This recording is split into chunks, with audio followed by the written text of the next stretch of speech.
and make it transparent. You can drop it all the way down, right? You can probably see that a little bit. Let's try it again. And you can drop it down to make it, almost imperceptible. Now, so we can still see it. We'd like to make it a little bit more harder to see. Let's see here. Where are we? Does that cam jack? Yeah, good. We're going to slow this down here and put it 50 and 10. This make the iframe smaller that we're clicking in. And also, we got this little thing here. Okay? Now, you can make this, again, transparent, which it's only not because, we want, if I made it invisible, it wouldn't be a very, very impressive demo. So if the user clicks on it, now, before I do, I want you to show this screen here. Okay? This is actually just showing images, but there's no images now to display. And if you're familiar with Macs have a built-in eyesight camera here that turns on green when the camera is activated. So I'm only able to see that right here. So what we're going to do here is we're just going to, let's say we're going to try to click on this link here. All right? Now, right now, the camera, my light is now turned on. Okay? The camera is actually connecting. That little blurb here, that's actually me behind the scenes. It's only visible because I want it to be visible for our purposes here. Okay, and we made this Swift code so it's motion sensitive. So it's a motion sensitive video capture device. You just turn it on, and it just starts snapping pictures of you. And if you wanted to, you can have it listen to you and everything like that. This is making me a little nervous here, so I'm going to just do that there, and my camera's going to turn off. So again, that's what we're seeing behind the scenes. We're just making it smaller. So all of a sudden, a web page can see and hear you, and you won't know. Who has Flash turned on? Nobody, right? Yeah, right. Okay, so everybody got real quiet. Did I give you a newfound sense of paranoia yet? All right. So let's just go forward a little bit here. So again, we can make these Flash dialogues transparent till they're almost imperceptible.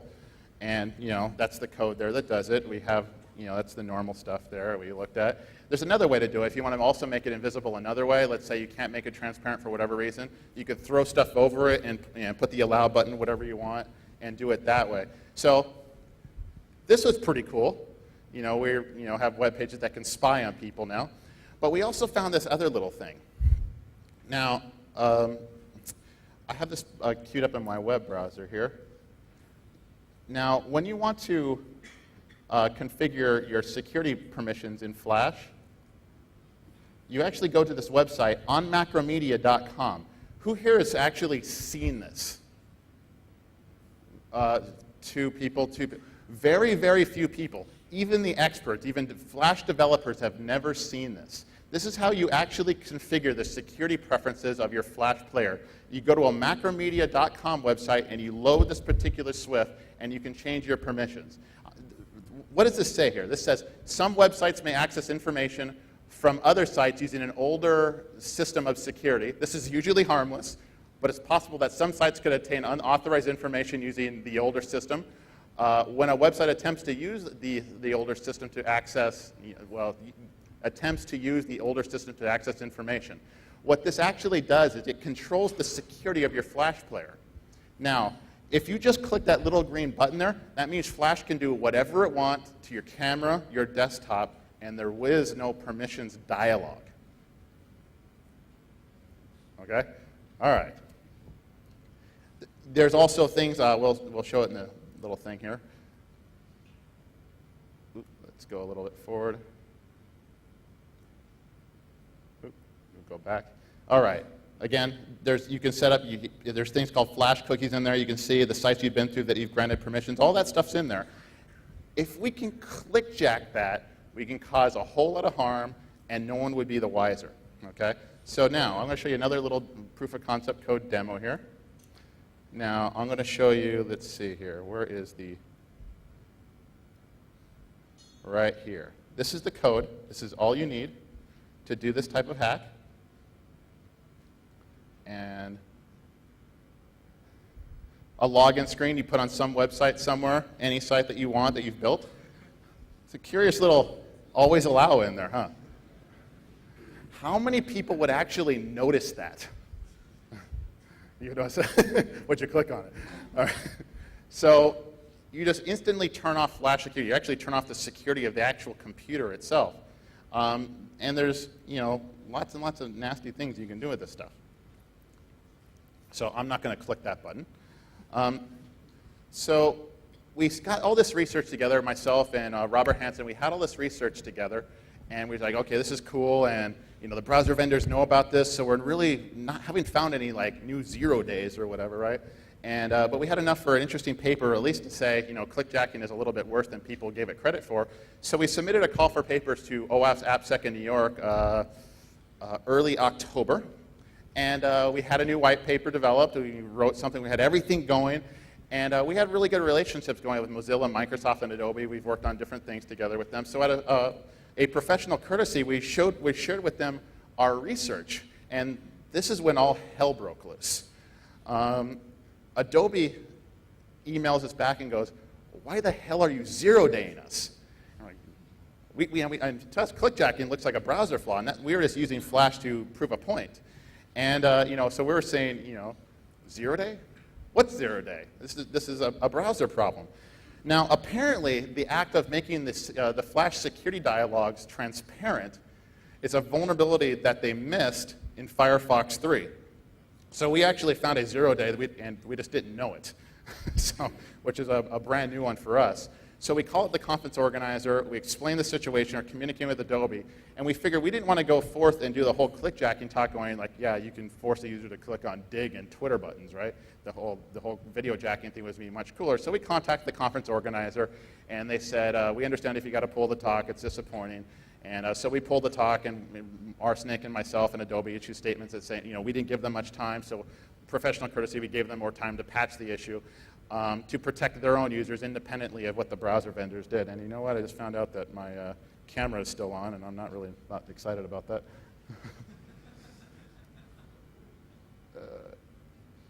Let's see, how many, actually out of curiosity.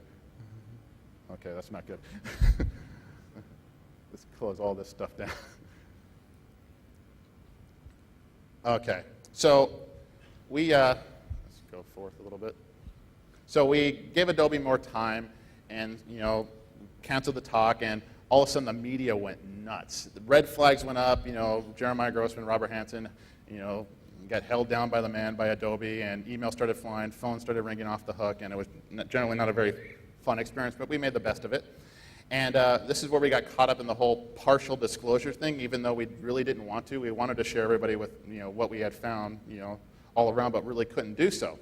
So there's a certain level of skepticism out there, and people were calling, this is lame, partial disclosure, you're all jerks, this is all hype, blah, blah, blah. And this is really, really annoying because we had every intention of putting everything out there. The browser vendors had a different type of response. They said, well, we'll look closer at clickjacking and see what we can do. I said, okay. And then the researchers, all the other researchers wanted to know what it is. They were asking us, is this it? No. Is this it? No. Is this it? We can neither confirm nor deny. It didn't take them at least one person very long to figure out what we did and how to replicate it. And over the next 2 weeks, 3 others did, and we pointed them towards Adobe. And then Giorgio Maone, who develops NoScript, he goes, I could fix this, no problem. And he tried it once, and it worked pretty well. Somebody found a way around it, fixed it again, somebody found a way around it, and on it goes. NoScript is cool, but it's definitely not the end-all, be-all.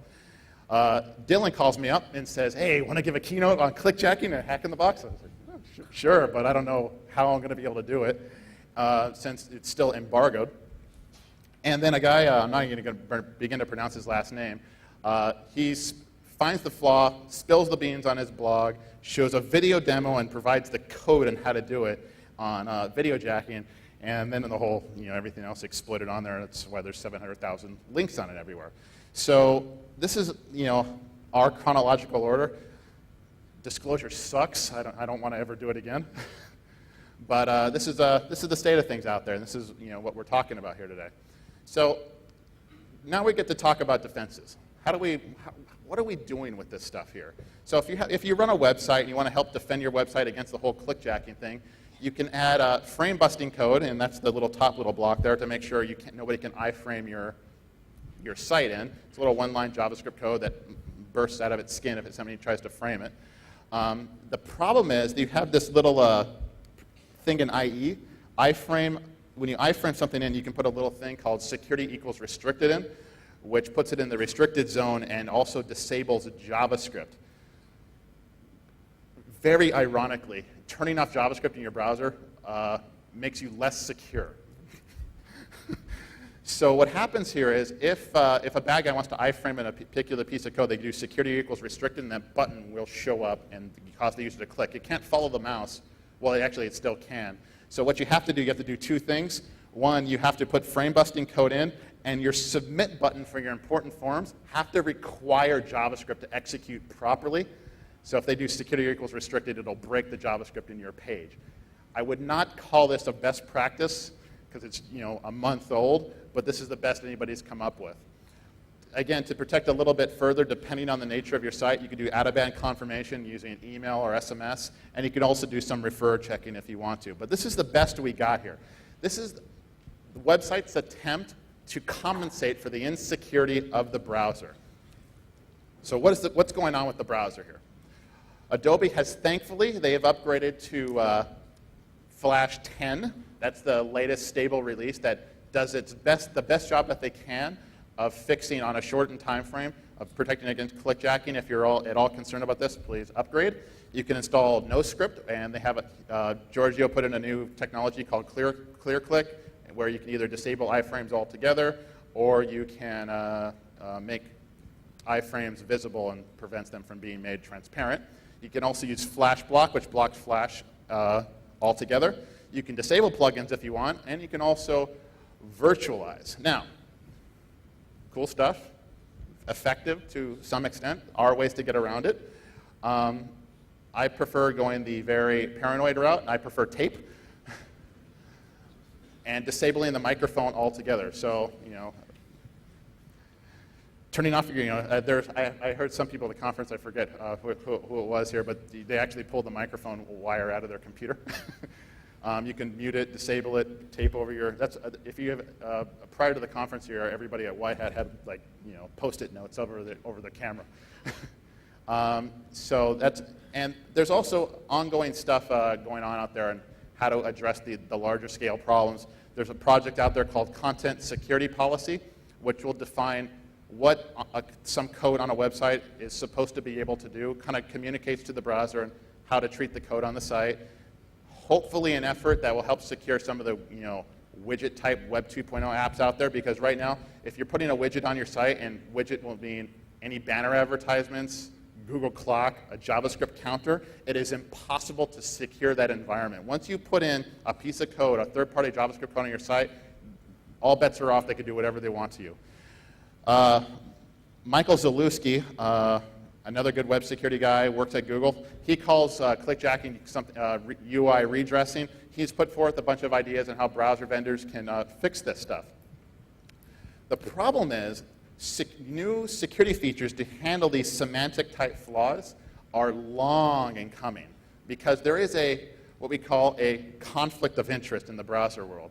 If you go to the safest web browser in the world, just to kind of put that in context, what happens later is that you have features, HTTP only. HTTP only is put out there, wasn't like spec'd in or anything like that by RFC, but it took 5 years before, which is a neat little feature, HTTP only, but it took 5 years for Firefox to actually put it in. So what happens is that if you're a browser vendor and you're looking to develop a product, a widely scaled product, security plays second fiddle to user base. You will not put a feature in, security or otherwise, needed or otherwise, if it hinders market share adoption. Because from their perspective, and it's understandable, but this is what it is. I won't try to point fingers, but I wanted to describe the conflicts of interest here. It's better to be insecure and adopted rather than secure and obscure. So what